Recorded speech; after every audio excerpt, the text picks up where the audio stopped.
Agni-5 bunker buster missile. Agni-5 bunker buster missile. नोंथांमोना Agni-5 मिसाइलनि नामखौ खोनादों? Agni-5 मिसाइलनि मुंखौ नोंथांमोना खोनादों? Agni-5 मिसाइला जाबाय इन्डियानि मोनसे इन्टारकन्टिनेन्टेल मोनसे हादरमानिफ्राय गुबुन मोनसे हादरमासिम गावहरनाय मोनसे मिसाइल बेयो इन्टारकन्टिनेन्टेल बेलिस्टिक मिसाइल जायनि स्पिडा मा 24 मेकनिबो बारा थामहिनबा बाराव सोदोबनि गोख्रैथिया जेसेबां जायो बिनि 24 फान that means बेखौ जों जुदि किलोमीटर पर सेकेन्डआव दिहुनोबा प्राय 8+ किलोमीटर पर सेकेन्ड जानो हागौ बियो माने 1 सेकेन्डआव 8 किलोमीटर स्पिडजों खारो बे मिसाइला सो इमान पावरफुल मिसाइल बेयो मोनसे आसलते स्ट्रेटेजिक मिसाइल बेयो कोनो दावहायाव बाहायजानाय मिसाइल नङा कारण बैफोर मिसाइलजों जुदि बबेबा जायगायाव टार्गेट खालामनानै जे लॉन्च खालामबा बे मिसाइलखौ होबथानायाबो माने पसिबलआनो जाया आरो इम्पसिबल टाइपनि कोनो एयार डिफेन्स सिस्टेम जों बेखौ लाखिनाया माने पसिबल नङा हमना ला खनसेनो जुदि 10टा 20टा जुदि लॉन्च खालामबा बबेबा मोनसेखौ लाखिनो हायोबाबो मेक्सिमामखौ लाखिनो हानाय नङा मानोना बे मिसाइला गिबियाव बारमण्डलखौ बारना अख्राङाव थांगोन अख्रांनिफ्राय थांनानै मा जागोन बियो लास्ट जेब्ला टार्मिनेल स्टेज सफैगोन टार्गेटआव हिट खालामनाय सम सफैगोन अब्ला बिनि स्पिडा 24 मेगालागै जागोन जाय कोनो बेलिस्टिक मिसाइल डिफेन्स सिस्टेमजों होबथानाया पसिबल नङा बे जाबाय Agni-5 मिसाइल बांकार बास्टारा गुबुन बाथ्रा नाथाय Agni-5 मिसाइल आरो भारत सरकारा जेब्ला आमेरिका इराननि फोर्डो आरो नाटान्स निउक्लियार पावर प्लान्टआव GBU-57 MOP GBU-57 MOP massive ordnance penetrator बमनि बयनिख्रुइबो पावरफुल बांकार बास्टार बम बियो बे 61 मिटार हा सिङाव थांनानै मा खालामो बियो बांकारानो जा अन्थायानो जा बैखौ सौफ्लंजोबना थांनानै खुरना थांनानै मा जायो ब्लास्ट जायो आरो बेवहाय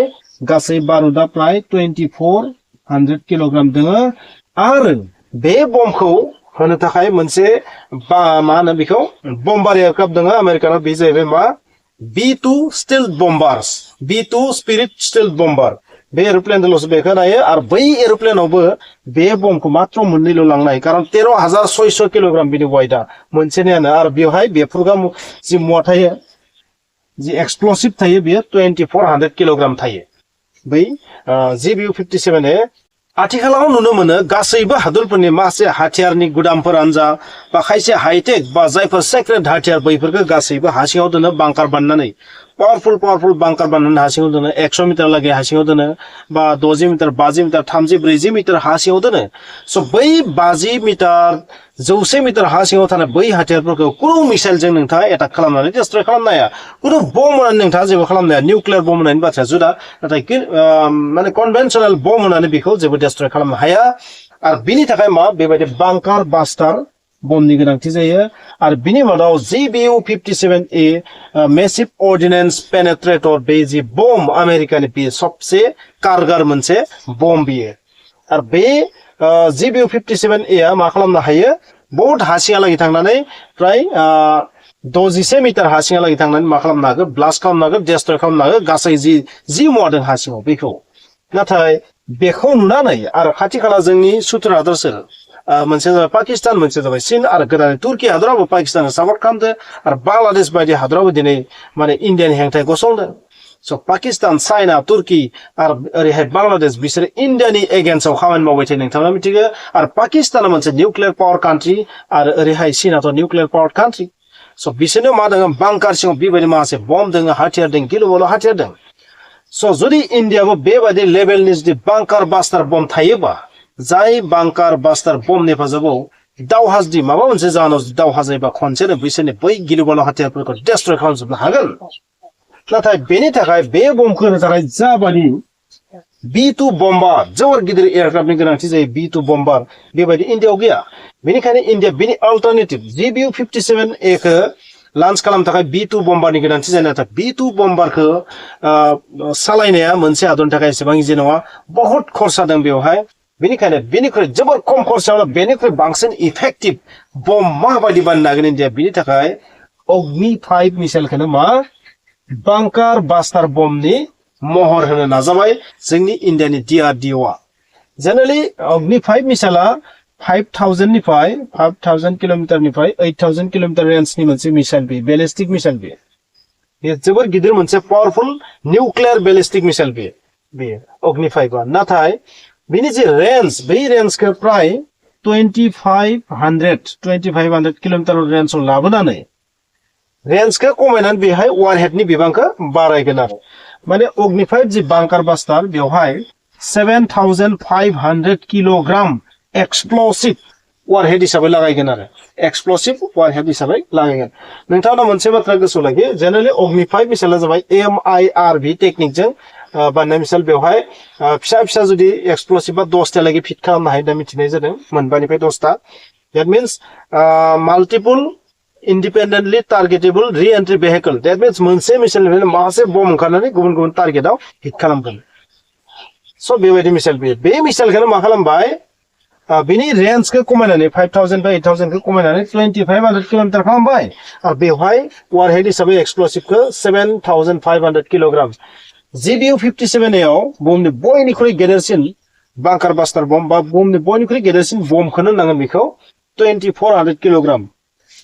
बेवहाय एक्सप्लोसिव थायो नाथाय बेवहाय बिनि 3 गुनफ्राम थागोन आरो बारा जागोन 3 गुननिबो बारा जागोन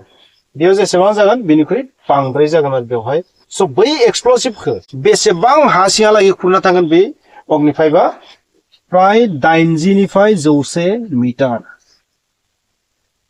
80 निफ्राय 100 मिटार थांगोन आरो बियो GBU-57 आ 61 मिटार हा सिङाव खुरनानै थाङो नाथाय बेयो मा 80 निफ्राय 100 मिटार हा सिङाव खुरनानै थांगोन स' 80 निफ्राय 100 मिटार हा सिङाव जुदि अन्थायानो जा बायदियानो जा बबेखानि वारहेड लानानै बिनि हा सिङाव थांनाय गोहोआबो खम बारा जागोन एबा अन्थायाव गुबुन जागोन बा जुदि कनक्रिटजों बानायनायबा बेयाव खुरना थांनाया एसे सोलाय सोल' जागोन जुदि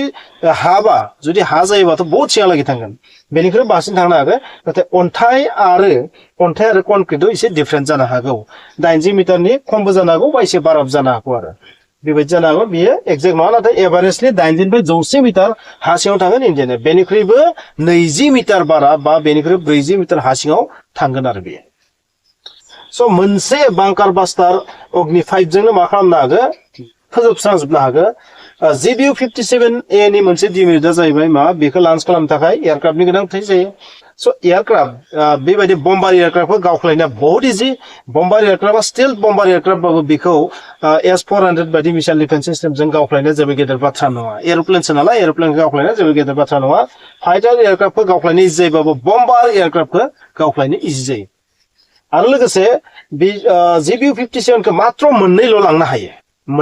हायो एर'प्लेनाव बे मोनसे डिमेरिट बेनिखायनो बबेबा जायगायाव जुदि जोबोर पावारफुल एयार डिफेन्स सिस्टेम थायोबा बै जायगायाव बे बमखौ होनाया एसेबां इजि जानाय नङा नाथाय अग्नि-5 आ मा जागोन बेवहाय मानसिनि गोनांथि गैया एर'प्लेननि गोनांथि गैया डाइरेक्ट हाइपारसनिक स्पिडजों बेनि स्पिडा बेसे जागोन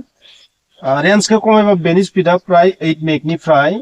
20 मेगानो थागोन निश्चय बा 24 लागैबो थांनो हागोन रेन्जखौसो खमायदो नाथाय बाकी स्पिडफोरखौ खमायाखै रेन्जखौ खमायदोबाबो स' बियो जेब्ला हायाव हिट खालामगोन बै समाव बियो एसेबां स्पिडजों हिट खालामगोन स' रावबो एयार डिफेन्स सिस्टेमा बेखौ लाखिनाया सम्भबानो जानाय नङा बिकज खनसेनो बहुत माखासे लन्च खालामबा बेवहायथ' मोनसे मोननैखौ लाखिगोन नाथाय माखासेया मा खालामथारगोन हिट खालामथारगोन स' बे मिसाइलखौ लाखिनाया पसिबल नङा नोंथाङा नुदों इजराइल आरो इराननि दावहा मा जादों इजराइलाव माखासे एयार डिफेन्स सिस्टेम दङ नाथाय जाय मिसाइला हाइपारसनिक बेलिस्टिक मिसाइलमोन इराननि बै मिसाइलफोरखौ लाखिनायाव इजराइलनि मोनफ्रोम एयार डिफेन्स सिस्टेमानो फेलें जानायखौ नोंथांमोना नुनो मोनदों आरो इन्डियानि बे अग्नि-5 मिसाइलाथ' इराननि जि मिसाइल बेलिस्टिक मिसाइल बेनिख्रुइ बहुत गुन हाइटेक स' बेखौ बुहुमनि जेबो बेलिस्टिक मिसाइल एयार डिफेन्स सिस्टेमा बार लाखिनो हानाय नङा खनसे खननै हागोन नेक्स्ट टाइमाव फेलें जाजोबलांगोन होमबा बेनिखायनो बे अग्नि-5 खौ बांकार बास्टारनि महर होगोन जाय GBU-57 निख्रुइबो गोबां बांसिन पावारफुल जागोन 3 गुन बारा एक्सप्लोसिभ लानो थांगोन आरो GBU-57 नि जि स्पिड ना बेयो जोबोर स्ल' बियो प्राय मिथिनाय बायदिबा 500 मिटार पार सेकेन्ड स' किल'मिटारबो नंगौ नाथाय बेनिया मा जागोन 1 सेकेन्डआव 8 किल'मिटार फ्राम जागोन हिट खालामनाय समाव 1 सेकेन्डआव 8 किल'मिटार स्पिडजों मा खालामगोन हिट खालामगोन आरो खुरलांगोन हाखौ नाथाय GBU-57 नि स्पिडा बहुत स्ल'मोन गुलिनि स्पिड आरो 500 मिटार पार सेकेन्डआव 500 प्लास सामथिं बिदिब्ला जुदि भारतआ बांकार बास्टार बम अग्नि-5 खौ जुदि बानायनो हायोबा बे पाकिस्तान आरो चीननि थाखायबो खैफोद होननानै जों बुंनो हायो स' जोबोर इन्टारेस्टिं बम्ब बियो